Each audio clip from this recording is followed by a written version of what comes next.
Alors bonsoir, bienvenue à la deuxième séance extra du mardi 17 décembre 2024.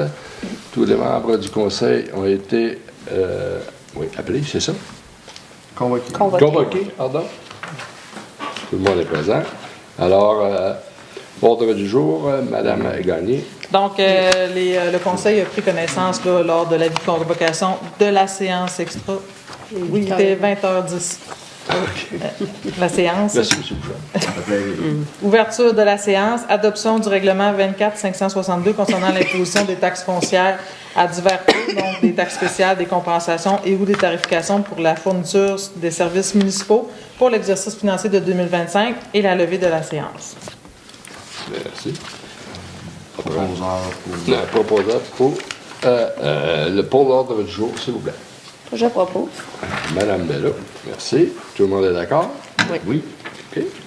Au point 2, adoption du règlement 24-562 concernant l'imposition de taxes foncières à divers taux, des taxes spéciales, des compensations et ou des tarifications pour des fournitures et tarification pour la fourniture de services municipaux spécifiques pour l'exercice financier 2025. Madame Gagné.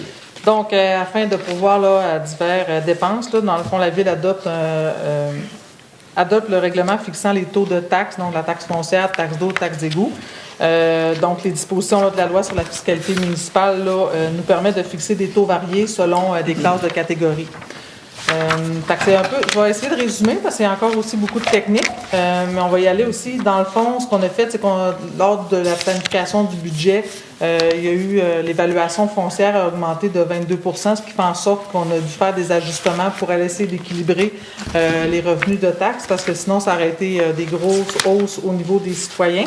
Donc, ce qu'on a fait, c'est qu'on a essayé d'équilibrer le plus possible pour permettre d'éviter d'avoir une grosse charge sur le citoyen. C'est sûr qu'il y a des citoyens qui vont en avoir. On ne pourra pas, tout dépendant si on fait des rénovations, puis les rôles d'évaluation sont évalués en fonction que s'il y a beaucoup de maisons qui sont vendues dans ce secteur-là, bien, la hausse des valeurs de maisons monte systématiquement. Donc, c'est des choses qui sont évaluées là, durant le rôle d'évaluation. On n'a aucun contrôle. Le conseil municipal ne peut pas donner de recommandations. On est obligé d'y aller selon la loi, donc on n'a pas de pouvoir par rapport à ça. Ce qui fait en sorte que notre évaluation foncière a monté à 95 millions. Donc, ce qui fait en sorte une hausse de 22 %. Donc, je vais lire les taxes foncières, puis après ça, je vais me permettre de vous faire un comparatif avec 2024. Je pense que ça va être important là, de faire la nuance entre les deux. Donc, au niveau de la taxe foncière, le taux de base a été diminué là, de 12 %. Donc, on va avoir un taux à 1,86 $ pour le résidentiel. Pour la taxe agricole, le taux de taxe va tomber à 1,93 du 100 $ d'évaluation.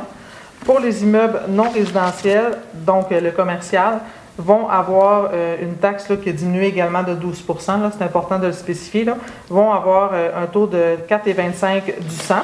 Pour les immeubles industriels, donc les industries, vont avoir une baisse également, là, ils vont tomber à 5,43 du 100. Pour les immeubles de 6 logements ou plus, qui sont évalués là, au rôle d'évaluation, vont être à 1,86 également, comme le résidentiel. Pour les terrains vagues desservis, donc eux autres qui ont quand même eu une hausse élevée là, au niveau de la valeur, donc ils vont être à 3,71 du 100. Pour la section qui touche la compensation des matières résiduelles, donc on a dû faire un gros exercice également. Là, donc on a eu des hausses, que ce soit pour le transport des matières recyclables, les poubelles, le compost qui va s'en venir, toute la gestion avec les ententes avec Chibougamau. Donc, toutes les ententes au niveau de la gestion des matières résiduelles ont monté. Donc, on a dû faire des ajustements au niveau des catégories de classes. Donc, majoritairement, les classes au niveau commercial ont augmenté de 10 %, puis au niveau résidentiel, on a augmenté d'à peu près 22 %, je pense, pour aller équilibrer un peu plus là, la charge là, pour aller équilibrer plus que la charge réelle là, de ce qu'un citoyen devrait payer. Elle n'est pas encore à sa juste valeur, mais on trouvait que c'était quand même une bonne hausse, donc on a ajusté de cette façon-là. Pour la classe 1, qui est les maisons d'habitation, donc on va tomber avec une taxe de 365 pour l'année. Pour la classe 102, qui va toucher principalement la boucherie, les épiceries, 3 897. Pour la classe 3, qui est l'épicerie. Ah, l'autre, c'était les épiceries, mais avec plus de 5 employés. L'autre, c'est moins de 5 employés, aurait une taxe de 3 036. Pour la classe 104, qui se retrouve avec les motels, les restaurants, la tabagie, va avoir une taxe de matière résiduelle de 1 405. La classe 105, qui va comprendre majoritairement les bars, les librairies, les magasins de chaussures qu'on n'a pas, mais les électriciens, etc., vont être à 970. Pour la classe 106, c'est la classe du bureau d'affaires, bureau professionnel, le barbier, le salon de coiffure. On va avoir une taxe de 482 au niveau des matières résiduelles. Pour la classe 107, qui va toucher les industries de 15 employés et plus, 4 384. Pour la classe 108, qui va toucher les immeubles, bâtiments, construction, ou toute partie de ceux non compris dans les autres catégories de classes, 433. Au niveau des résidences, donc ceux qui ont des résidences avec chambre, vont avoir pour la première chambre un montant de 365 pour l'année et par chambre additionnelle un montant de 131 par chambre. Pour la classe 110 qui se retrouve avec la culture et production alimentaire, donc les patates et les serres, une tarification de 384. En ce qui concerne la taxe d'eau potable, on a fait une augmentation du coût de la vie, donc on est allé avec 3 %. Donc on n'est pas allé avec une hausse comme les matières résiduelles. Donc, parce qu'on avait fait quand même une bonne hausse l'année passée, si les gens se rappellent. Par rapport à l'eau, la classe 1, maison, habitation, on a monté le taux à 444. Pour la classe 2, qui est les postes d'essence, les bars, à 892. Pour la taxe d'eau au niveau de la classe 3, qui est les restaurants, les lave-autos, 1117. La classe 4, qui est les dépanneurs, le salon de coiffure, les barbiers, les épiceries, à 623. Pour la classe 5, les hôtels et motels de 20 chambres ou moins ont une tarification de 1 205 pour l'eau. Pour la classe 6, bétonnière, buanderie, 1 115. Pour la classe 7, établissement financier ou commercial d'utilité publique, occupation professionnelle, les métiers non spécifiés dans les autres articles, 587. La classe 8, résidence avec une chambre à louer, vont être à 444 au niveau de l'eau et par chambre additionnelle, 174. Pour la classe 9, culture et production alimentaire, un montant de 1 545. Au niveau de la tarification de l'eau, donc Chappé Énergie a une tarification individuelle. Donc au niveau de la consommation, on sait que Chappé Énergie consomme majoritairement 30 % de l'eau durant l'année. Donc on fait un prorata, donc à chaque année, là, on ajuste le taux au mètre cube. Donc à partir de 2025, sa tarification va tomber à 0,32 du mètre cube. Au niveau des services des eaux usées pour Chappé Énergie, on n'a pas fait de changement, donc elle va rester à 7 712. Au niveau des versements, donc le compte taxe va être payable sur 3 versements. Donc le premier versement va être dû le 17 mars 2025, le deuxième versement le 16 juin 2025, le troisième versement le 15 septembre.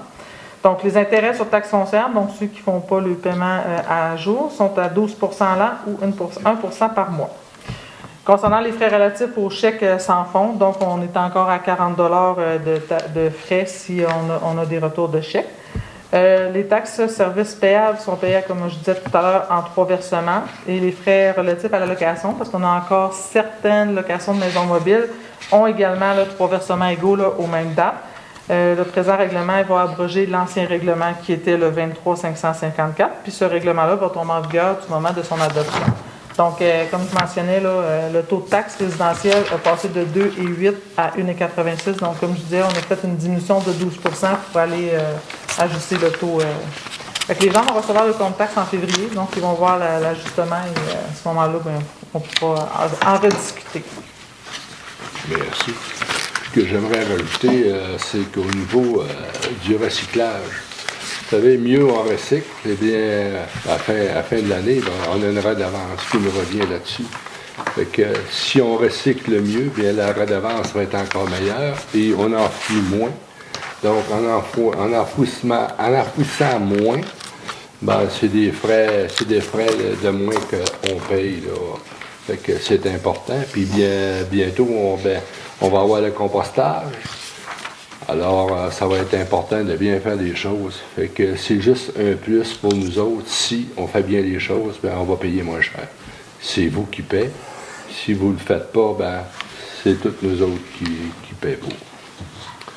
Alors, il n'y a pas de proposeur là-dessus. Pour la levée de la... oui, un proposeur. peut-être au début. Pour le règlement, oui, c'est Oui. ça. C'est parce qu'il n'est pas sûr. OK. Ça me prend un proposeur, s'il vous plaît. Je propose. Monsieur Diane, tout le monde est d'accord? Oui. Alors, ça va me prendre un proposeur. Pour la période de questions, il n'y a pas de questions? Pas de questions. Pas de questions. Ben, merci. Ça va me prendre un proposeur, s'il vous plaît, pour la levée de l'Assemblée. Je propose. Monsieur Bouchard, merci beaucoup. Bonne soirée.